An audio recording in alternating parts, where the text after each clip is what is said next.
What's up haters? What's up lovers? So actually manaod na bagid unta ko aning kortina no.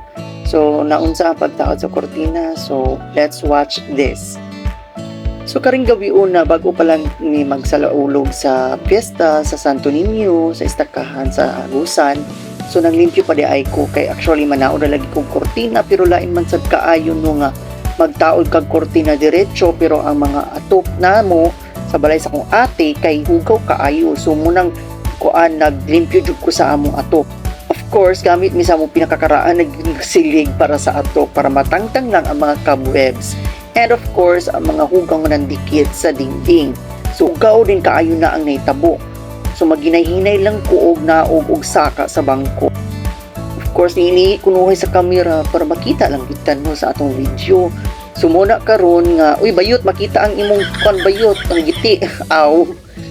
So naginay-hinay lang jud ko ang naglimpyo. Unsa na pud ni oras sa mga alas 9 na gyud kaayo ni siya no.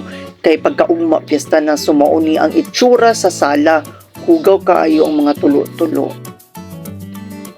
But rest assured, ako naglimpyuan bayot. So nagsugod na ko og pang feather duster ang gamit para pangtanggalon ang mga abog gikan sa mga hulog-hulog gikan sa atop no, ang mga cobwebs, of course ang mga labok ba ng tawag na basta ka ng mga gagmay bitaw kaayo nga abog. So gisugdan ako din na ilalom sa TV mga picture frames and mga gagmay mga and of course si Buddha and of course ang pigi. So karon ako nang gitangtang ang kortena sa isa ka side nga bintana. Nagpa-magic ako, di ba? Magic ang bayot. So, mo ni siya ang pagtangtang sa kortina. Tubo lang na siyang gamay pero kahoy na siya. Pero gipalit na mo na siya sa DIY. So, simba ko medyo price food kayo. So, dahil sinulog nga ang celebration no, sa piyesta sa Santo Niño, so pula, uy, batang makuliit, upawiks.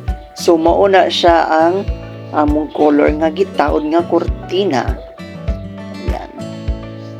So naginay-hinay na din ko og silig dina nga side kay para matangtang tong mga hugaw nga nangahulog-hulog no. So ana pang giplastar. Kay lain na ba ning ate igno ning tarong brad kay wala ang tarong.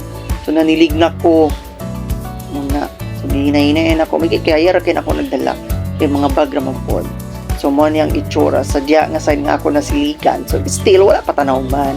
So nag-continue pa kung tanawag abog bayot. Grabe kayo kabaga. So naniliko kuot tinikot ito. Huy! Nilikog kuot. Pero bitawon na ako nanilikog tarong na. Ilaing ko manilig kay imorgi ka na pulo balik.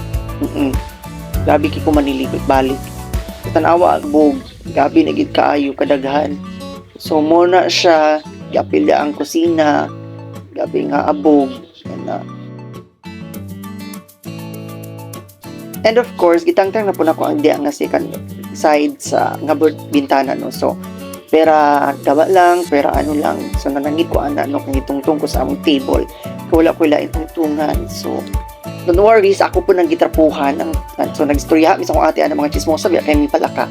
So, ayan, gitarong din ako silig apil ang bintana kay sumoni siya ang itsura after po. So, same lang po ng itsura. Of course, naligo po ko. Wala pa na akong gitaw itong isa. Naligo lang sa ako kadyot. Huy! Gizoom na po na. Kaya para di makita. Ayan.